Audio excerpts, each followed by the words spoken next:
Bonjour à tous et bienvenue sur boursicoté.com pour cette nouvelle analyse technique Forex, matières premières et crypto-monnaie. Avec une paire de devises euro-dollar qui se repose sur cette zone repositionnée ici à 1.0756, zone qui correspondait ici à ces points hauts et à cette phase de résistance. On voit que malgré ici la phase de consolidation qui a cassé la moyenne mobile 20 exponentielle, on se repose sur cette zone. Donc clairement, même si on a affaibli la dynamique ici qui était portée par ce support, on reste dans une tendance haussière puisque cette résistance ici pour l'instant se transforme en support. Toutefois, si on venait à casser cette zone, on va peut-être même la voir sans cassure, mais un contact avec cette bande de Bollinger inférieure, ce qui nous donnerait un signal quand même de retournement, notamment si ce contact était doublé d'une rupture de cette zone des 1.0756. Donc c'est à surveiller. Si les cours revenaient au-dessus ici des 1.0925, on repasserait dans un biais potentiellement haussier. Pour l'instant, je dirais que c'est entre les deux. Tant que l'on est dans ce range entre 1.0756 et 1.0925, attention donc, une rupture de cette zone des 1.0756 pourrait nous ramener sur 1.0630 qui ne serait qu'un objectif intermédiaire, mais surtout la zone ici majeure des 1.05. Sur la paire de devises livre sterling contre dollar américain, là on est sur une orientation un peu plus haussière, déjà parce que l'on reste ici au contact de la moyenne mobile 20 exponentielle et qu'on n'a pas cassé de zone horizontale majeure. On est toujours ici au-dessus de ce support oblique mais qui n'est défini que par 2 points de contact.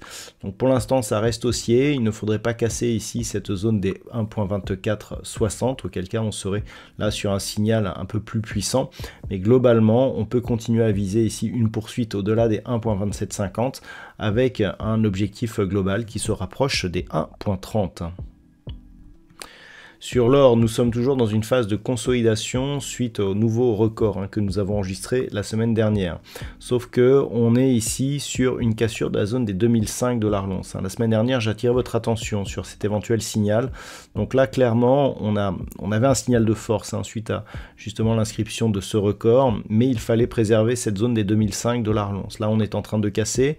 On devrait donc rejoindre la zone des 1957 $ l'once, qui était aussi une zone majeure. Mais globalement, on s'inscrit ici dans une phase relativement neutre. Il faudrait repasser ici sous cette zone des 1935 $ l'once pour avoir un vrai signal de retournement. Donc là, pour l'instant, on neutralise.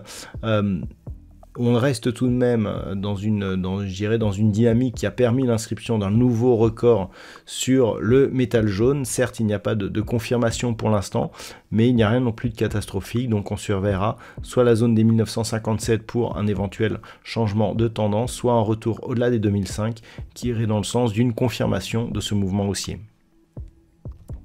Au niveau du WTI, on reste toujours dans une dynamique baissière. L'inscription de ce point bas ici, proche des 69 $ le baril, n'est suivie que d'un petit rebond technique qui a du mal à repasser au-delà de la zone des 71,20 $ le baril. Donc on est toujours dans une dynamique baissière, comme on l'avait vu ici, suite au contact avec la moyenne mobile 20 exponentielle qui avait agi comme une résistance. L'objectif reste toujours cette zone ici des 67,50, mais surtout la zone ici des 64,40 $ le baril, qui est une zone majeure sur ce graphe du WTI. Donc pour l'instant, tant qu'il n'y a pas de rebond qui permette un franchissement plus pérenne de cette moyenne mobile 20 exponentielle, l'objectif reste baissier, ainsi que la tendance court terme.